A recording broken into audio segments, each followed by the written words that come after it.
Hey folks, Bill here from Survival War. Have another video for you today. This was another viewer request. They wanted me to do a coffee can survival kit, so that's what I did. I was kind of surprised how hard it was to find a metal coffee can. Everything is either cardboard or plastic now. Luckily, my wife has the only company I could find in our area, at least that still had metal coffee cans, and that's Cafe Bustelo. It's an espresso coffee she likes. This is a 10-ounce can. You can see it there.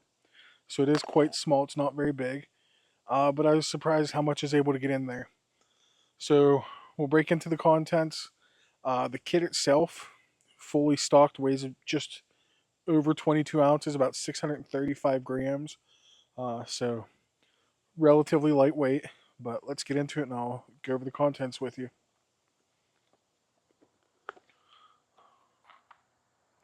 So first thing we have on top, we have 1, 2, 3, 4 tea bags.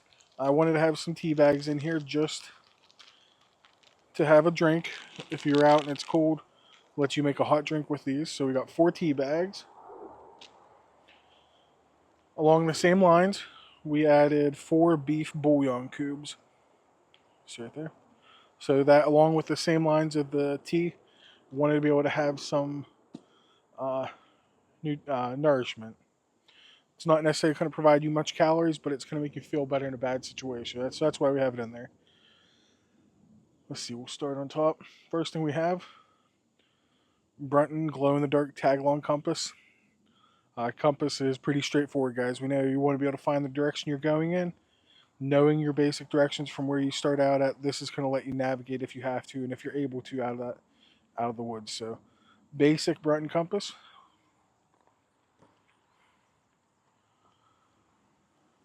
We have two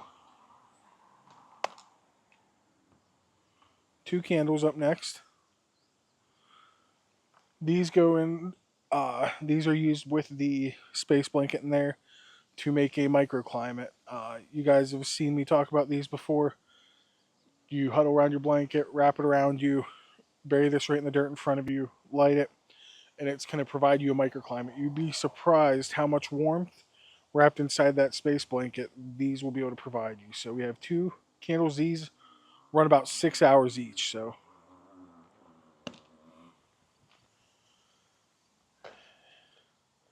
next up we have our cutting tool. This is a Victorinox Farmer X. We went with this because it has the classic Victorinox blade, the high quality saw that the Victorinox have,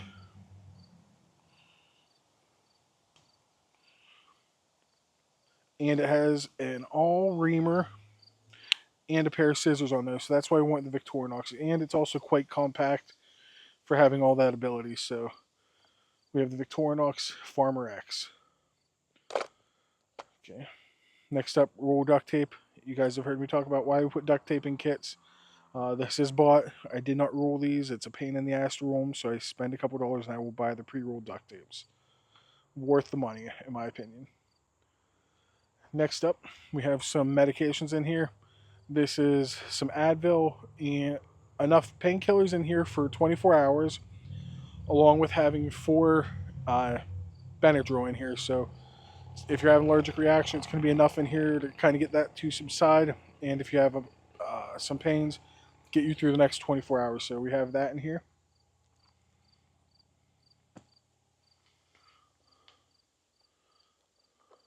Next up, we have a full-size lighter, just a Bic lighter.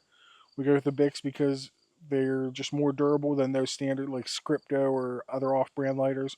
So a simple Bic lighter gives you a guaranteed flame. We have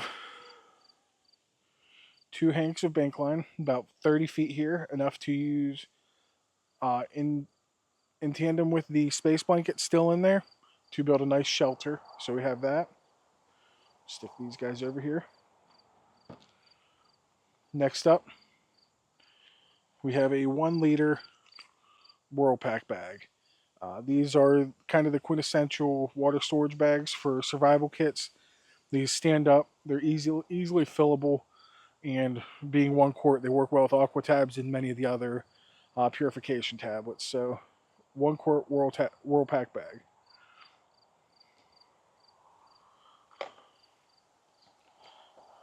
Next up, we have a small Photon Light. Simple, very bright, and these last a good while. So we have the Photon Light, being able to do something in the dark. It's not going to let you do a ton of stuff, but if you need to do something, this will help you in a pinch. So we have the Photon Light. Next up, we have just a small Ferro Rod with a small lanyard on it. This is a green reflective lanyard, so you can see it in the dark with a light, so it's harder to lose. As with most survival kits, we're going to go heavy on the fire. Next up, we have a small fishing kit. You can see we got about, I think there's about 35 feet of 10-pound test in there. We have about 6 or 7 flies, a number of other barbed and barbless hooks, and a couple weights. Sorry if that's not focusing. There we go. But a nice fishing kit with some flies in it. Normally, I only run hooks and fishing line. In this kit, I added some of those flies to it to give it a little bit of a more comprehensive fishing kit. So, next up, we have some Tinder Quicks. These are just the wax cotton. You fluff them up, strike it with a ferro rod, and these will take a spark real well. And they burn for a few minutes, so it lets you get your. These are Tinder extenders. They let you get your fires going. So. Again, sticking to the fire-heavy concept, we have UCO Stormproof Matches. These are the ones you can dip underwater, strike it, dip it underwater, bring it back up, and it'll relight. These are almost a must-have in emergency kits. Ferro rods work. They're a guaranteed spark. The lighters work if it's nice out. These matches will always strike whether it's wet, cold, raining, no matter what. These will strike and give you the opportunity to start a fire. So I always have some kind of container of UCO Stormproof Matches or the Zippo Stormproof Matches. Let's see what we have in here.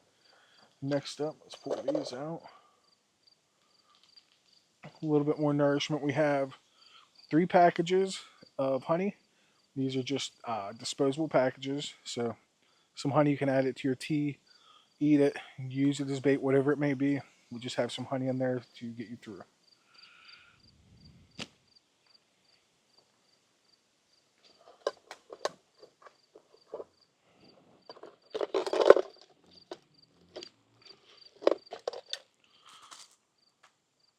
Next up, we have the SOL XL heat sheets. You guys have heard me talk about this so many times. This is the standard space blanket. None of the other ones compare. Yeah, there are some no-name brands on Amazon you can get. I've tried them. They seem to work, but for a little more, I will always buy the SOL XL heat sheets. They're more durable than the grabber space blankets. They have give to them. So this is what we go with. This is going to allow you to provide that microclimate with the candle shelter, or set up a shelter with the Bankline we have in here. So heat sheet survival blanket up next. Excuse me, getting down to the bottom of the can. To go along with our Whirl Pak Bag, we have 20 Aquatabs, so that's 20 quarts of water. In theory, that should give you about 5 days to work with as far as water goes. So we got 20 Aquatabs.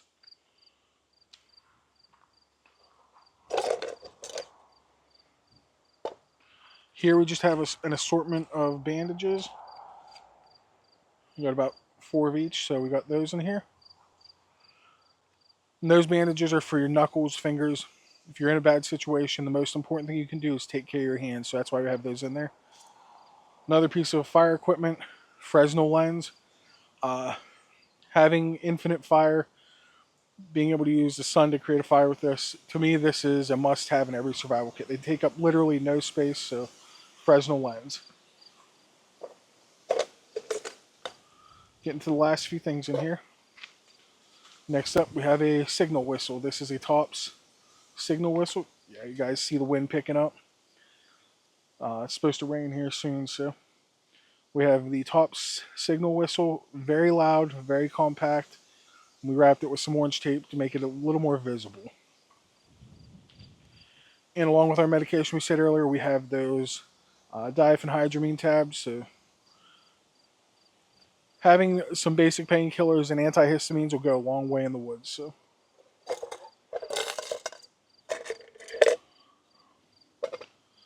last few things, we have a small signal mirror. We need that in case this is an emergency kit. So ideal, we need to be able to signal for help. Using the sun, this allows us to reach out farther than yelling or maybe even our whistle can. So having a good signal mirror is a key piece of survival equipment. Next up, we just have a small band of snare wire. Many uses for this: gear repair, snaring. You can make some improvised fish hooks, a number of things with this. So I think there's about 12, 14 foot wrapped up in here.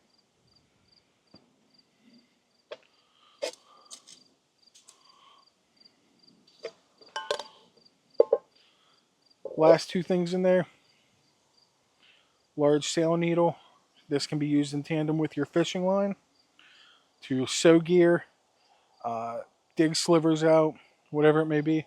And in a pinch, you can magnetize this and use it as a improvised compass. There's a way to magnetize this I don't think I've seen anybody else do yet, so we're going to show that in an upcoming video. So large sail needle. And lastly, you guys have seen them before, my small file tools I've been building and putting in my kits. So we have a small Nicholson file, great for refining trap triggers, crafting, smoothing out wood, whatever it may be, and it can also be used as a striker for a flint and steel kit. So there you go, guys. You see, this can surprisingly holds quite a bit. I left the wrapper on so you guys could see the brand that made it, because, like I said, that was the only one I could find that was still a metal container that wasn't coated on the inside, and that was a key thing. There's no kind of plastic liner in there, so that's why I went with that one. If you guys have any questions, any other requests, please feel free to share them. If there's anything you would change with this kit, let me know. I love seeing the comments and having the conversations below. We're about to pass 2,000 subscribers. I think we're just under 2,000 right now and about to pass 10,000 on Instagram. So thank you, everyone, for the support. I do greatly appreciate it. And thank you for helping me build this little community we have. And I'll see you in the next video.